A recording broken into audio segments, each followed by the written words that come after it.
तीन बहुओं के रवैये से सासू माँ बहुत परेशान थी। दरअसल बात ये थी कि तीनों बहुओं में किसी बात को लेकर अनबन हो गई थी। तब से ही तीनों एक दूसरे से मुंह फुलाए रहती थी।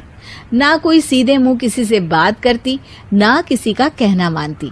पड़ोसी भी इस बात को जानते थे और जाने कैसे कैसे बातें भी करते। इसीलिए सासू माँ ने तीनों बहुओं को तुरंत अपने कमरे में बुलाया। मैं कई दिनों से देख रही हूँ, तुम तीनों अलग अलग सारे काम कर रही हो। ये सब नहीं चलेगा, तीनों को मिलकर ही काम करना पड़ेगा। सास की बात सुनकर एकदम से बड़ी बहू बोल उठती है। नहीं मम्मी जी, मैं इन दोनों के साथ कुछ नहीं कर सकती। मैं इस घर की बड़ी बहू हूँ, फिर भी ये मेरा कहना बिल्कुल भी नहीं मानती।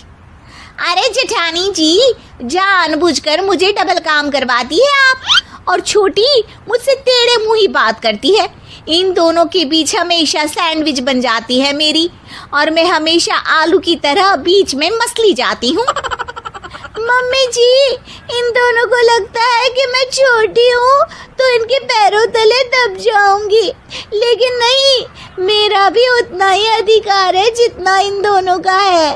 बड़ी आई दोनों मेरी चुगली करने के लिए, मुझे क्या कम समझ रखा है। तीनों बहू एक दूसरे से बहस करने लगती है और सास दोबारा ये देखकर टेंशन में आ जाती है और सबसे कहती है, चुप हो जाओ, अब से तुम तीनों सारे काम एक साथ करोगी। आंख बंद करके एक दूसरे की बात सुनोगी।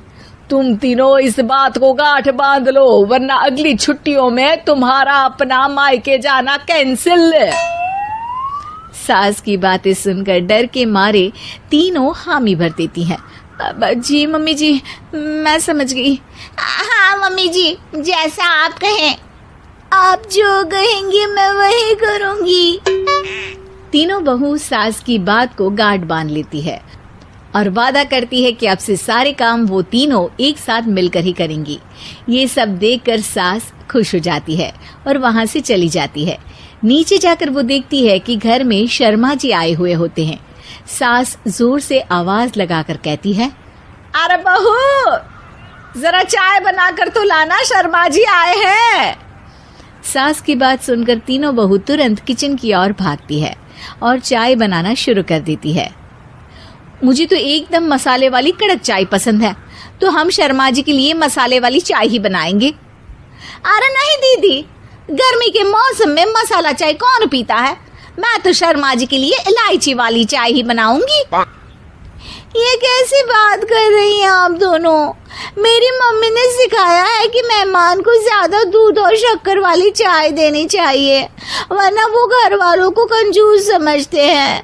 तो मैं तो शर्मा जी को ऐसी ही चाय दूंगी। तीनों बहुएं अपने अपने तरीके से चाय में शक्कर, मसाला, पत्ती सब डाल देती है। उबलने के बाद तीनों मिलकर चाय बाहर लेकर जाती है और शर्मा जी और सासू माँ को देती हैं। चाय पीने के बाद शर्मा जी सासू माँ को देखकर शर्मा जाते हैं और शर्मिंदा महसूस करते हैं कि आखिर उन्होंने चाय पीने के लिए हामी क्यों भरी। सासू माँ भी चाय पीना शुरू करती है और कहती हैं, अरे बहू, ये कैसी चाय बनाई है? चाय है या मीठे दूध की बासुंदी? हाँ, चाय अच्छी नहीं लगी क्या?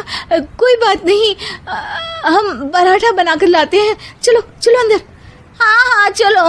हाँ आती हूँ मैं भी। नहीं नहीं, मेरा पेट चाय ने ही चौपट कर दिया, वही काफी है। पराठे से पोपट नहीं करवाना, मैं तो चलता हूँ।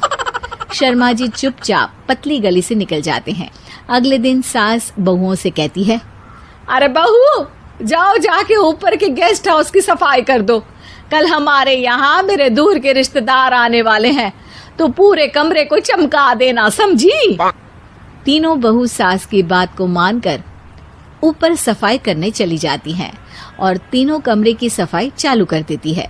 बड़ी बहू मकड़ी के जाले साफ करती है, तो बीच वाली झाड़ू लगाना और छोटी वाली सर्फ डालकर जमीन धोना शुरू कर देती है। अरे दीदी, जेठानी जी, अभी मैंने पूरी फर्श धोई और आप फिर से धूल नीचे गिरा रही हैं। और मछली जेठानी जी, आप बिना झाड़ू की धूल यहाँ छटक रही हैं।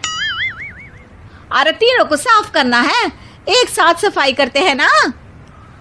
अरे वही तो, हम साथ साथ हैं, घर साफ साफ है।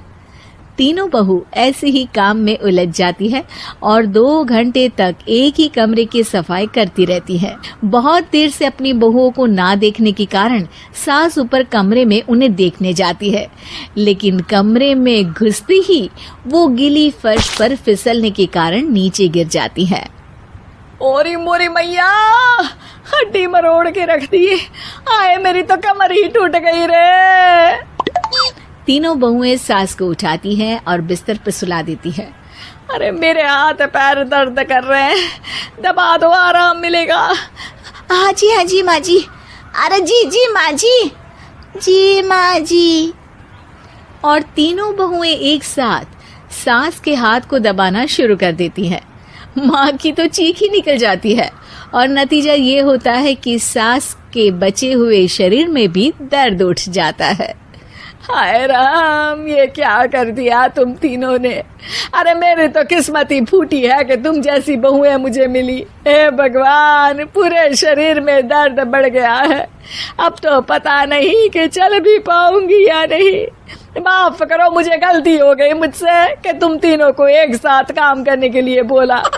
सोचा था तीनों मिलके अच्छे से काम करेगी, लेकिन बड़े बुजुर्ग सही कहते थे कि 3 तिगाड़ा काम बिगाड़ा। तुम लोगों ने ये बात ना आज साबित करके दिखा दी। तुम तीनों को तो समझाना यानी मानो भैंस के आगे बीन बजाना है। तुम्हें अकेले अकेले काम करना है ना, तो अब से तुम अकेले ही अपना अपना काम करो। तीनों बहुएं वहां से जाने लगती है। अरे कहाँ जा रही हो?